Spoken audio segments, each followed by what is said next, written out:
Still. Mr. Dhaheri.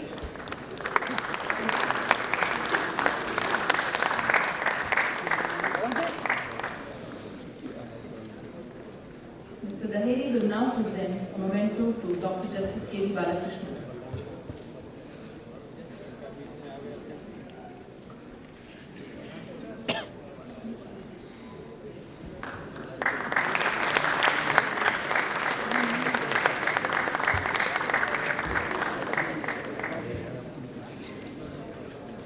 Now Mr.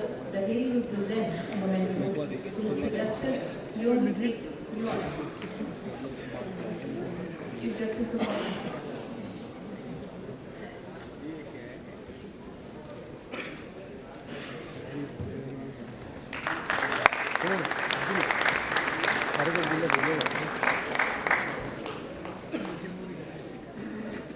Mr. Dhaheri will now present a memento to Dr. Shin, Attorney General and Cabinet Minister of Myanmar.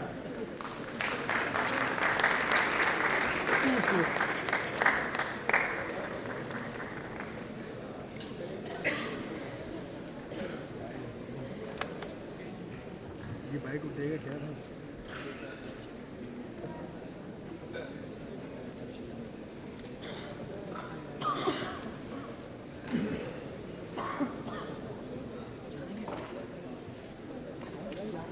I now request Dr. Justice K.G. Balakrishnan, Chairperson, National Human Rights Commission and former Chief Justice of India, to address the gathering. Farooq Abdullah, Union Minister,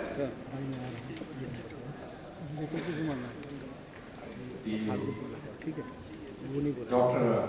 Adish Aggarwala, the organizer and the prime mover of this function, Yeung, the Chief Justice of Mauritius, Dr. Sharma, and Dr. Justice Burka, former judges of the Supreme Court of India, Chief Justice of Eritrea,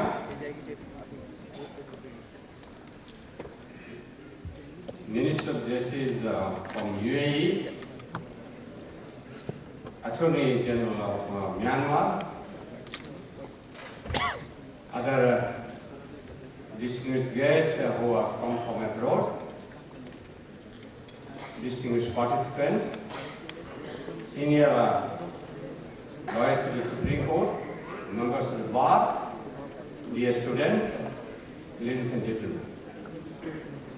First of all, I congratulate the recipients of the award today for their dedicated work to their profession. I take this opportunity to congratulate them and to continue to serve the human community. Your hate series of speeches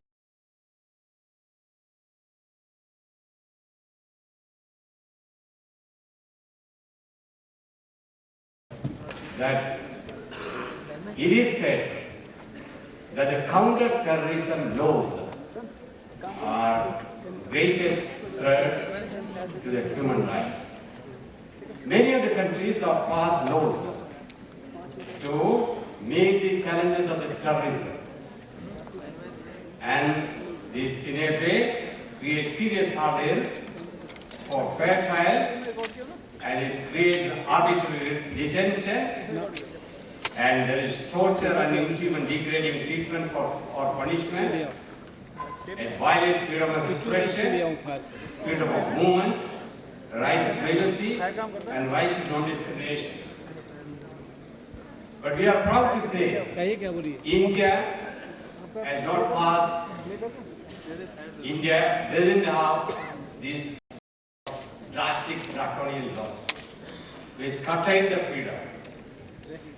In most of the very civilized countries have passed laws which are detention, authorized detention good for 25 days, 30 days, and they will not be produced in court.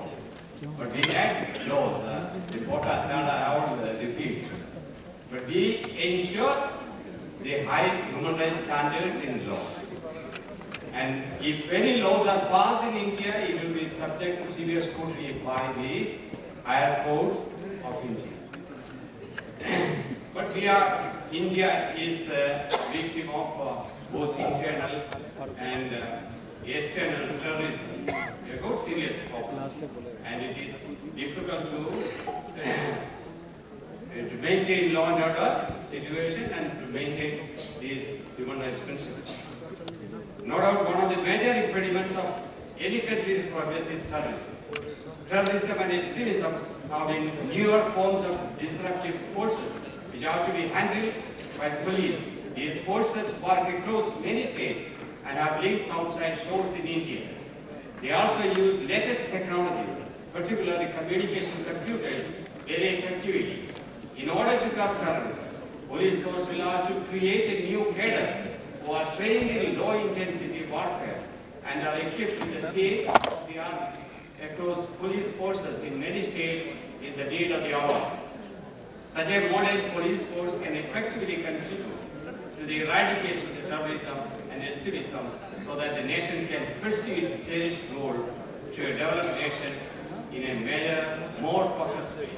Terrorism is inspired by an ideology that treats as enemies those whose way of life is espoused by the vast majority in the democracies against whom the terrorism is aimed. Terrorism whose motivation is not a desire for independence, but simply ideological hatred. The ideology is so strong that some at least of those who share it are prepared to destroy themselves in order to more effectively to destroy others. Terrorism doesn't just happen. Terrorism is an advanced stage of failed political process that begins with iniquity and injustice and moves on frustrated attempt at reform that breed fear and anger to political confrontation that erupts in violence, which can be exploited to rationalize the use of any forms of violence against any target. It seems that solutions to terrorism could be found at any stage of the evolving or deteriorating political process. This suggests that we must start by understanding the historical context for today's conflicts. But in some countries, an independent judiciary, authorities and parliamentarian, non-governmental organizations and other watchdogs, including the press, where possible, have begun expressing their concern about whether the hunt for suspects have been in full compliance with domestic or international rules. Many of these have suggested that respect for rule of law and fundamental human rights may become part of the collateral damage in the war of terrorism.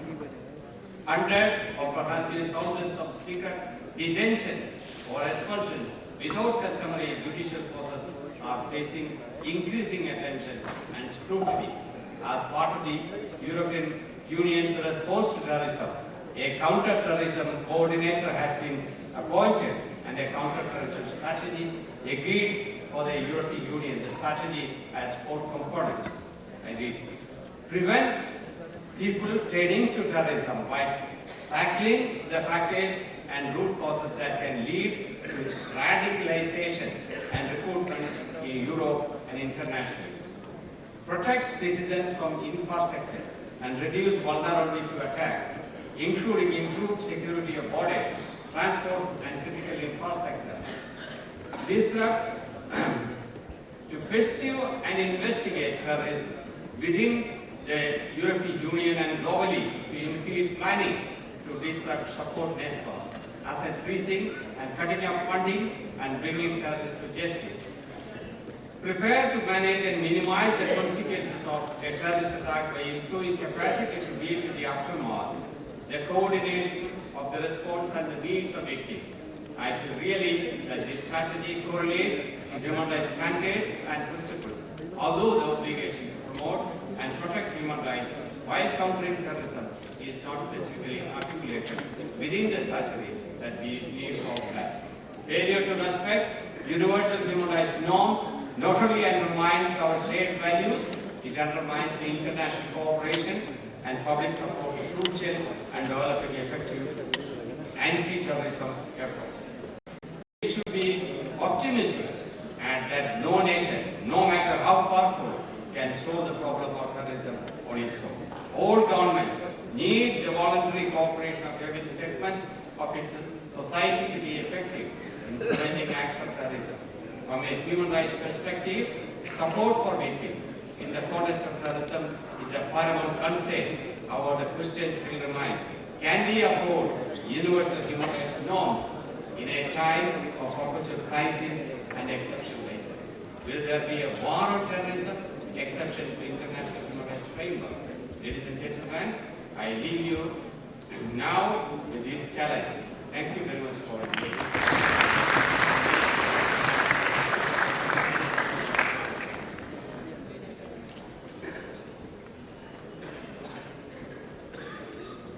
Thank you, sir. It assumes great importance for us that your Lordship feels that Indian anti-terrorism laws have been built with inbuilt human rights safeguards. Now, I request Dr. Farooq Abdullah to kindly raise the word.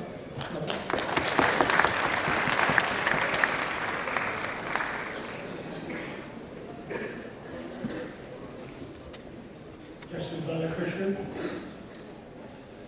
Dr. Aggarwala, Chief Justices from our neighboring countries, honorable judges, honorable lawyers, students, ladies and gentlemen. Terrorism is something I've grown in. My state of Jammu and Kashmir has faced tremendous terrorism. Basically, state promoting terrorism from across the border. We had ethnic cleansing, where the large population of Hindus had to migrate out for their safety. They thought by sending the Hindus out, they'll be able to grab Kashmir. This has been their dream for many, many years. From this rostrum, I'd like to tell that country, they will never be able to take Kashmir.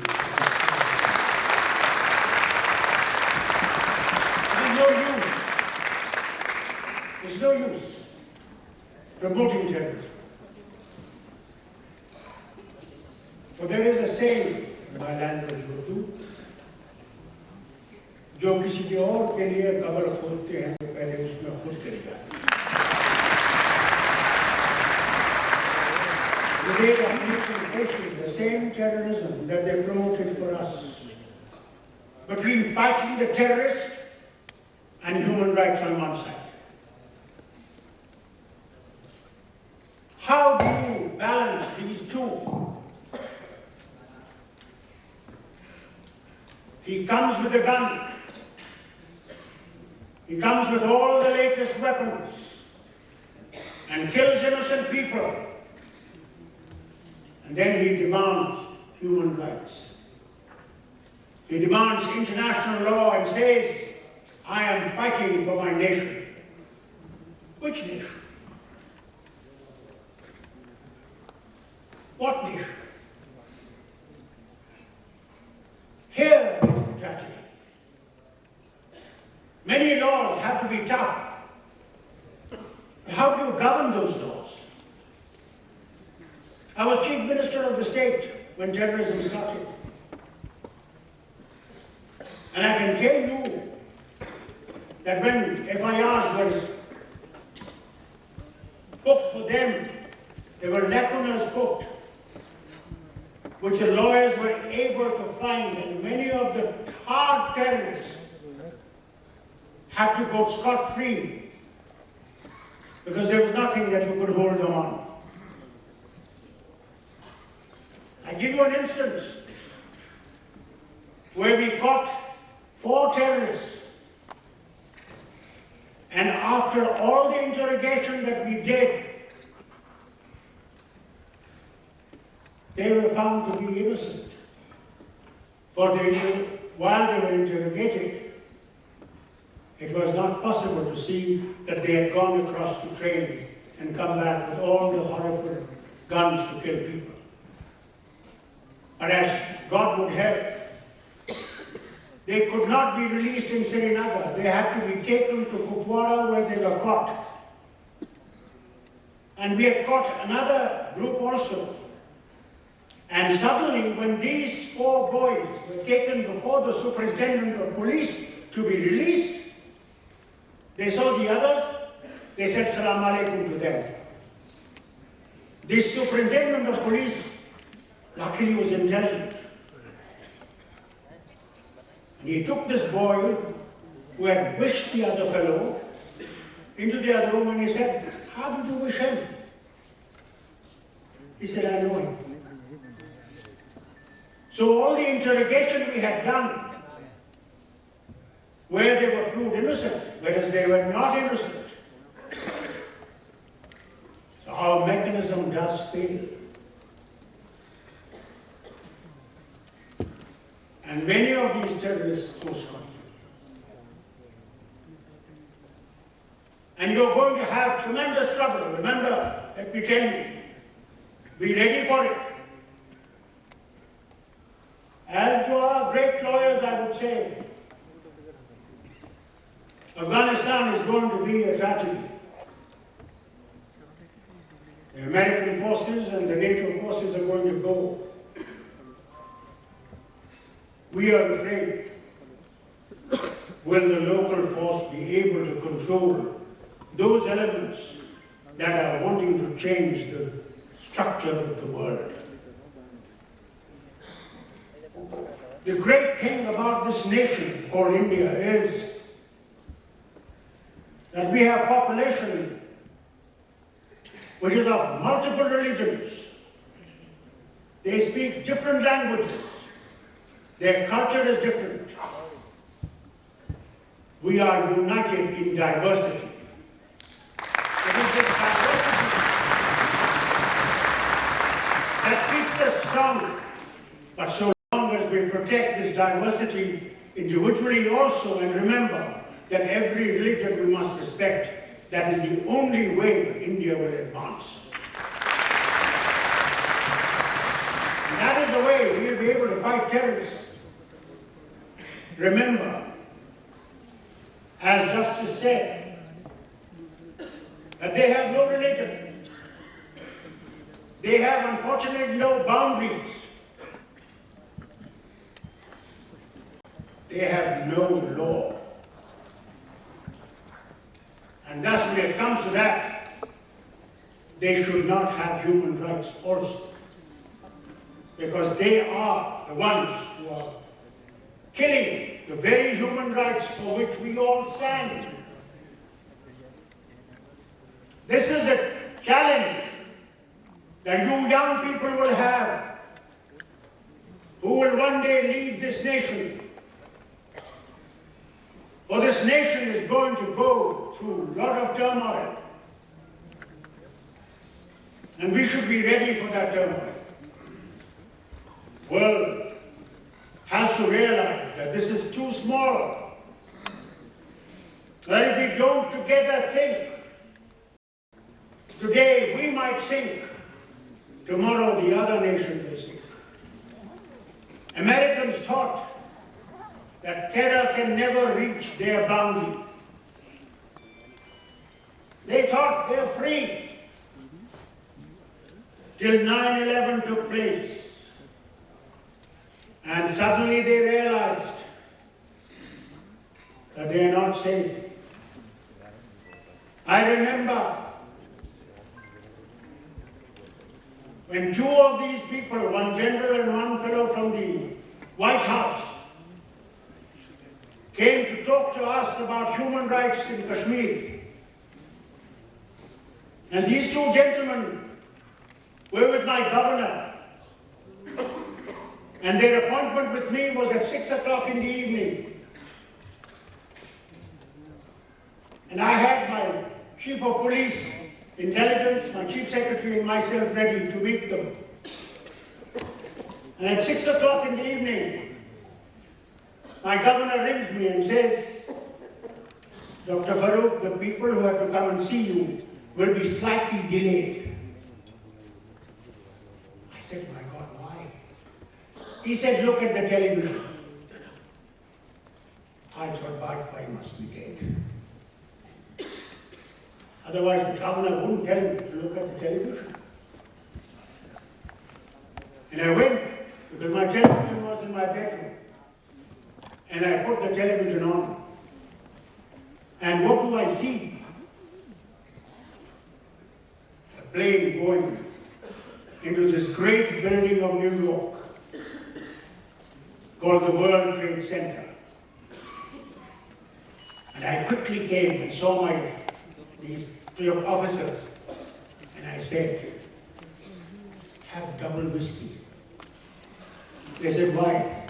Because I told the Americans one day they'll come to your soil. They said, never here. Today they are there.